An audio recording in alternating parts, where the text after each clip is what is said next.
this is Amanda, the Nerdy Crafter. I'm here today to show you a new project that I've created. I originally created a 6x6 mini album, or made a 6x6 mini album in a class I was attending at Ready Set Create 2025.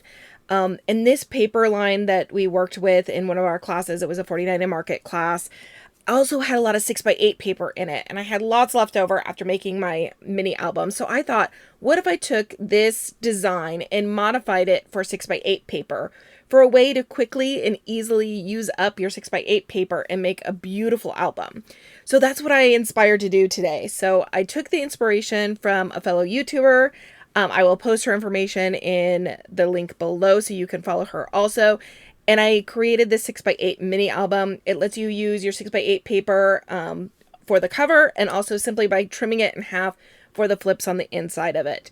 I did decorate this in my own style, so it's a little flatter than the original, so don't get upset with me. I do generally do my designs a little flatter. I added a lot of photo spots in here, some tuck spots. I love some flip flaps. So this album will also hold the 4x6 photos, where that's a little harder in the 6x6 album. So this lets you utilize those larger photos and then also bring in some of the smaller ones. A little mini flip here so that you can add in some additional photos. But this album really holds a ton of photos. Unfortunately, the audio did not work. I have a new lapel mic, and I accidentally turned it off instead of on, so I am doing a voiceover for this. Now, when I'm actually making the project, ooh, look at this little flip here. I love this. So you can put a photo on top, on back, and then underneath if you want. So again, just tons and tons of spots to add photos. Again, the thing I like the best about the 6x8 album is that it allows you to add those larger 4x6 prints to it. So let's go ahead and we're going to dig into this project. I did find one error in my project when we're cutting part C and part D. I will put the new measurements on the screen for you, so that way you have the exact measurements. That's why I always like to make a sloppy copy first and then go ahead and do this. Unfortunately, when I was writing my instructions, I did mess up a little, so it's all good. We've got it. If you notice here, my glass board, oh my goodness, my absolute favorite. I love having this glass board on my desktop. It makes cutting and gluing and cleaning up a breeze. It's also magnetic, so you can put magnets on it. So, oh, it is fabulous. I was originally going to start with a black cardstock, and then I thought about it. I'm like, do I want to do that? It's a little harder to see on video, so I think I changed my mind here, and I went ahead and changed it over to the craft cardstock. Now, just remember, the cardstock I was using was a little thicker, so that does mean it's a little harder to score, takes a little more time, but it's all good. So I'm going to walk through all of the measurements. I will also have the measurements in a printable on my blog post, so you can go check out my blog site and get that. But I'm going to walk you through all the measurements here. So, and I will put on the screen where I make a correction or an issue. Oops, I should say. So this is our A piece, and what we're going to do is we're going to cut it down to 9 1/4 to start with, and then cut it down to 6 1/4. So 9 1/4 by 6 1/4 is this measurement, and that is our A piece. I'm going to mark each of these so that way when I go back and start scoring and putting them together, it'll be easier, and the instructions are also labeled with this. So this is our B piece. So this is the album base center, and this is going to be 8 1/4 by 6 1/4. So on the 11-inch side, I trimmed down to 6 1/4, and then I went ahead and trimmed that down to 8 1/4. Leave me a nice little scrap there. Some of the scraps we may use, so keep those off on the side because you just never know when we can find an opportunity to use them. So that is our B piece. Now see, this one I actually did wrong in the original cut. So this one needs to be 4 3/4 by 6 1/4. So it's a little off. What I'm cutting right now, you can't see the measurement, which is really helpful. So on this one, cut 4 3/4 by 6 1/4. And that is going to be C. I will trim this one down later on, so you'll see that. And then D for all of these flaps. This measurement was also a little off, so your pieces, when you trim them, are going to be a little bit longer than what you're going to be seeing here. So the D measurement is going to be, you can do 3 3/4 by 8 1/4. So you actually have the ability to trim a lot more. So I would recommend just trimming down on the 8.5 by 11 side, 1/4 to start with. So it brings it down to 8 1/4, and then flip the page and cut at 3 3/4. And you should be able to get 2 to 3 out of that, each piece of paper, and try your scraps also to see if you can trim a little bit more. So these look smaller, these D measurements right here, because they are actually short. They're if you want the flaps to go on the top and the bottom instead of the right and the left of the 6x6. I chose to do them on the right and the left because I wanted to be able to use the orientation of the 6x8 page is usually on the 8-inch side.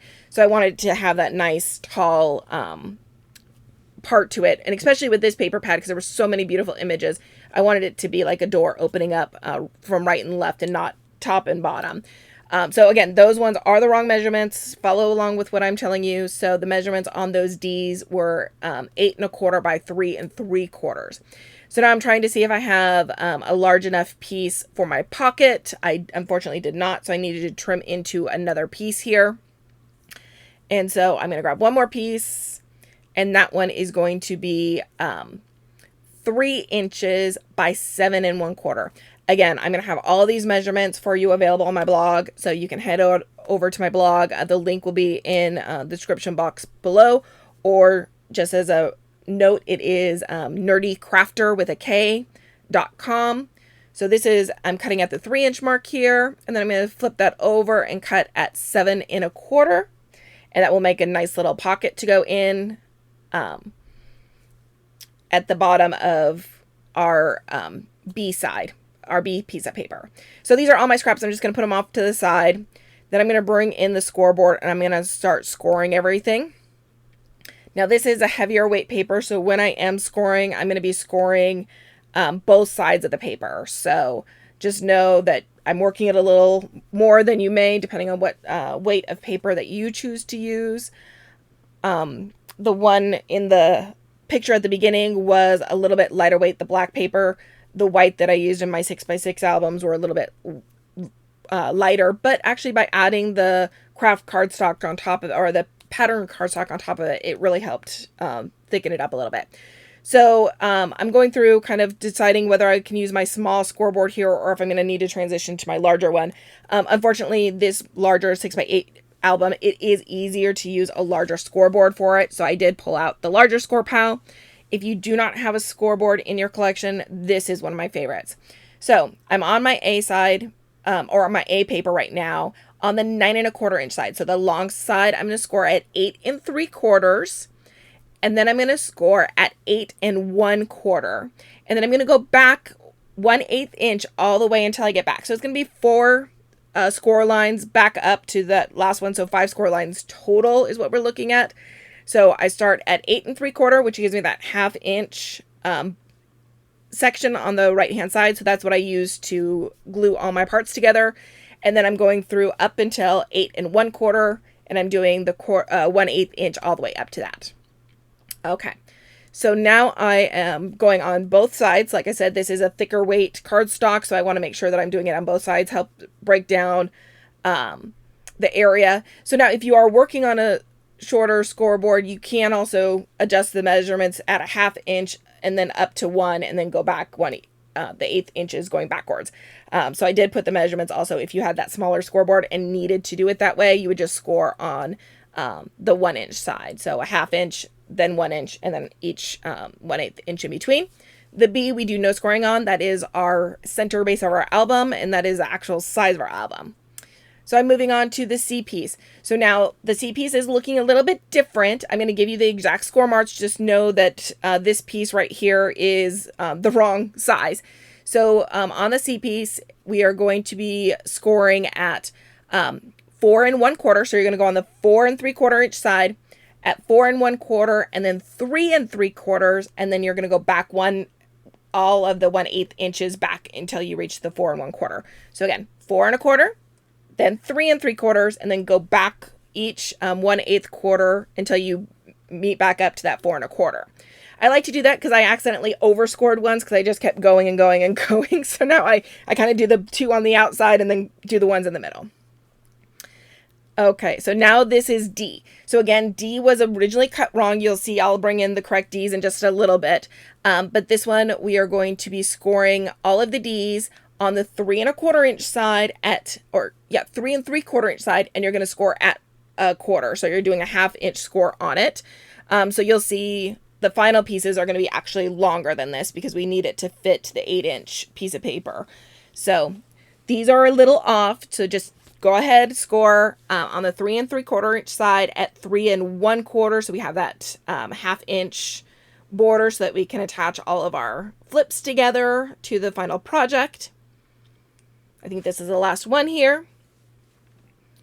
And we're going to bring in the pocket. So the pocket is going to be scored a 1/2 inch on each side. So on the long edge, or 3 of the sides, I should say. So on the long edge, you're going to do it a 1/2 inch and 3¾ or 6¾ Goodness gracious, it's been a long day. So 1/2 inch and 6¾ So that way you have 1/2 inch on each side, or flip it over and do 1/2 inch on both sides. Then flip it onto the 3-inch side, and you're going to score at 2½. Again, we just want a 1/2 inch on there. So we're going to make a gusseted pocket, which allows us to kind of place things inside of it, gives us a little bit more room to add those photos and everything else that we want to that. Okay, so now we're going to come in and we are going to start scoring or burnishing all of those areas. I'm looking for my bone folder here. I actually really enjoy a Teflon bone folder when I am scoring and burnishing my projects. Unfortunately, it was not where I thought it was, so I had to go ahead and go with the plastic one that comes with the scoreboard. It works fine, but I really love a Teflon bone folder. I have 2 different ones that I've gotten from Trinity Stamps, and they are my ultimate favorite. So if you're looking for a really good Teflon bone folder, check out Trinity Stamps for that. So now I'm just going to go through, burnish all these edges, go back and forth on them, and I'm going to go ahead and pause this and put on a little bit of music and let you zoom through this as we're burnishing all of our edges here.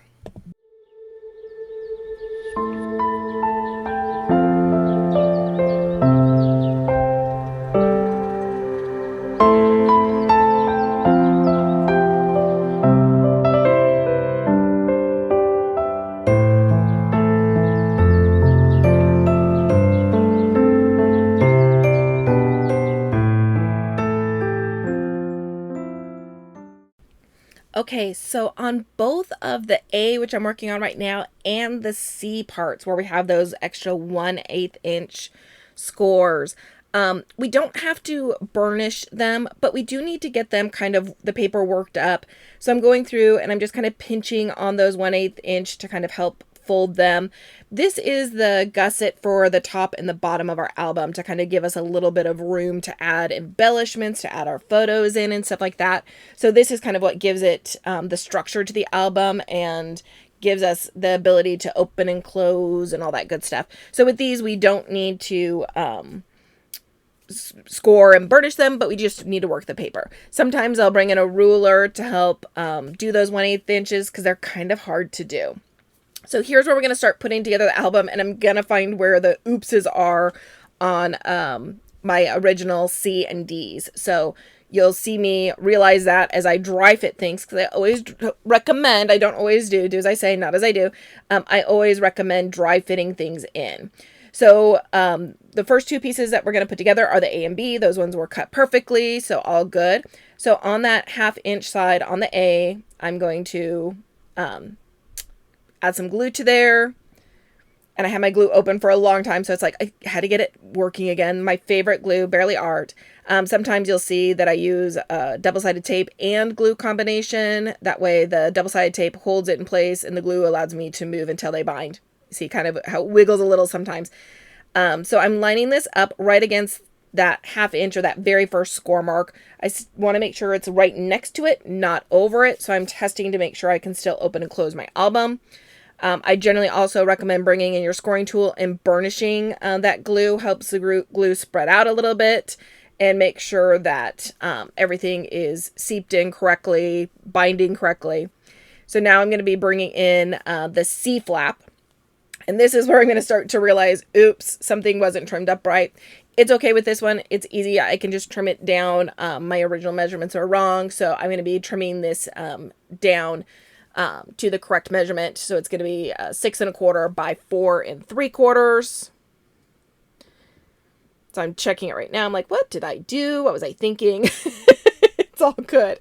So the main thing is the long way, the short side of this across is 6 1/4. So I need that to match up. So it's all good. I'm going to bring in my Tim Holtz trimmer here in just a second, and we'll trim that up.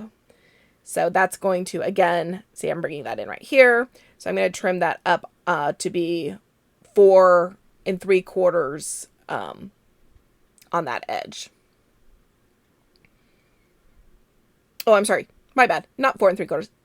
6 1/4. So it's cutting it down to 6 1/4 because it's 4 3/4 tall. And then that 1/2 inch flap, I'm going to be attaching that to the other side of my B. So my B is the center of my album. A goes on one side, B goes in the middle, and then C goes on the other side. So adding the glue to that, I want to make sure that I'm adding the flap on the right side. So I have the seams on the same side. So here it's actually on the back side. I'll flip that over. Line that up. Again, I want to go right up against that first score line. I don't want to go over. So it's like just barely touching it. And then make sure that I don't have any issues with that. Burnish that glue in. Make sure that it is working good. And I'm just going to make sure that my album's able to close properly. I've got those 1 1/8 inches down at the bottom and at the top. That's going to add that structure that allows me to open and close it and gives it the ability to add some bulk into our project. So that is the outside of my album right now. So you can see the 6x8 paper is going to go in there very easily, and hopefully for most of them directionally will fit perfectly. So now I'm coming in and I'm going to dry fit in these D flaps and go, oops, they were actually made to flap on the top and the bottom. So if you wanted to open it that direction instead of side to side doors, I really wanted the side to side doors because I felt it would work better with the paper. So I kind of changed things up a little. You know, you could switch it the other direction. So here I went back, I recut the pages so that they were correct. That measurements that I did give you verbally were the 8 1/4 by 3 3/4. I'm going to miter the corner. So it's clipping off a slight little bit of a triangle on both of those sides.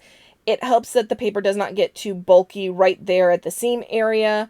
It helps it line up a little bit better. It's something that I've learned and done in most of my albums. So feel free to do it. I find that it helps with a little bit of hangover of the paper at the top and the bottom. It's just personal preference.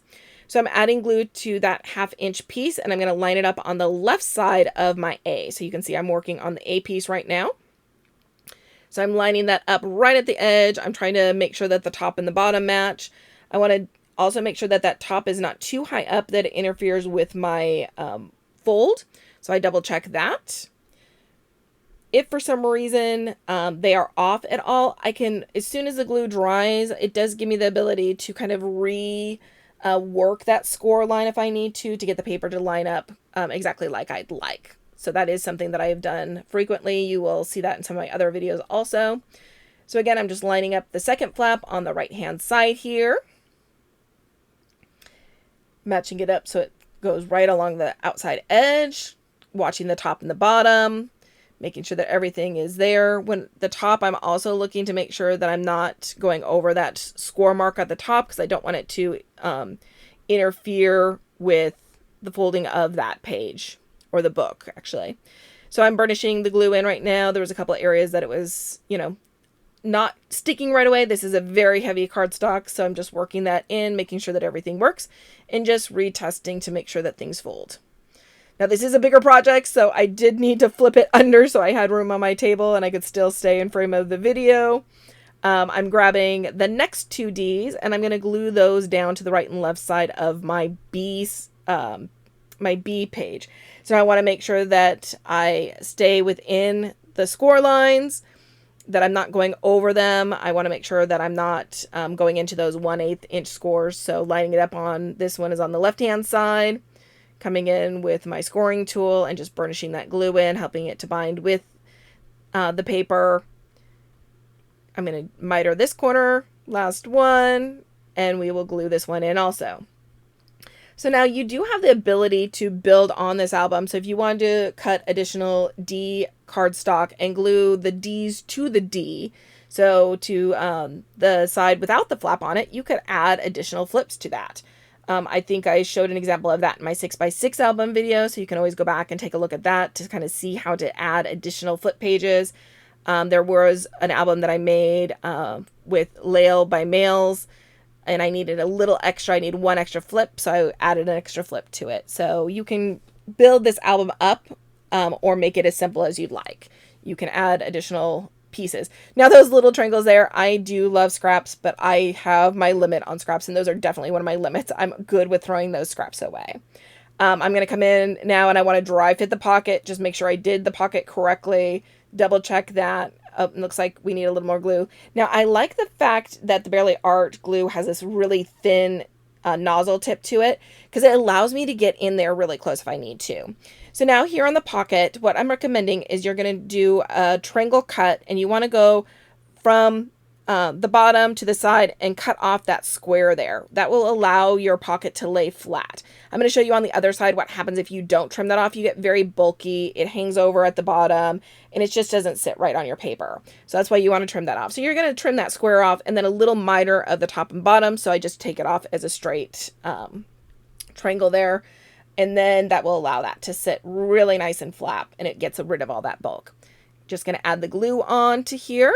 And I'm going to be placing that at the bottom of my B sheet, making sure that I don't go over those 1/8 inch score. So just down at the bottom, right where my B and my A meet up. So put that down, kind of hold the glue in place for just a second, make sure that I'm inside those scoring lines, scoring marks, because I don't want it to interfere with the flaps and folding those closed. But this is going to make a really nice gusseted pocket that we can add additional photos into, add some ephemera into, whatever we need. And I'm just going to burnish that down, gives it a minute to bind to the paper, make sure that it's, you know, holding really well. This is a thicker cardstock. I think I've mentioned that a few times. It's one that I probably won't work with in the future, just because it is a little tougher to work with, but it just takes a little longer for things to bind together, especially because the paper tries to work against you sometimes. So I'm just making sure that everything folds correctly here, and you can see this album is created, and it is just time to start decorating it. It has a lot of great areas in here because of the size of this project. One, it works great with our 6x8 paper pads if you'd like. It allows you to cut your 6x8 right in half at 3 inches by 8, and you can put those on either side of those flaps with zero waste, zero scraps, which we absolutely love. It does have a 1/4 inch border around, so it will lead a little bit of that craft showing, which will be beautiful. It'll help thicken up the paper. So if this was not as thick of a paper, my white book that I did in the black one was a little thinner paper, so that allows it to kind of make it a little more sturdy. For a closure, you can add a magnet to it. You can add one of those hook and loop closures, belly band, any kind of album or closure you'd like. But here, let's go ahead and flip through. We're going to flip through this album and just show you how beautiful this album is when it's fully decorated. How many 4x6, 2x3 pictures you can place in there. The paper that we were using was really, really, really pretty, and I didn't want to cover it all up. So I tried to find a way by adding some of those 4x6 prints kind of on the doors where I could see some of the paper, because this paper was absolutely breathtaking. This decoration style is a little bit more my style, where I have lots of areas for photos, kind of a simplistic, a little simpler version of the decoration, but I fell in love with this paper line. It is the 49 Market Botanical Breeze, and I highly recommend it. So thank you so much for joining.